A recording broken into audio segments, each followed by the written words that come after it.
So this is Route 31 that has given way. Yeah, and it must have come right down through that ravine there and washed out the road into the canal.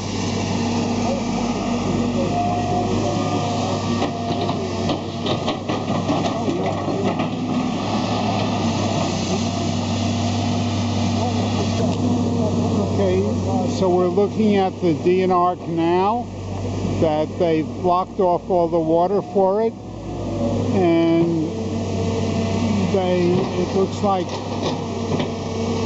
here was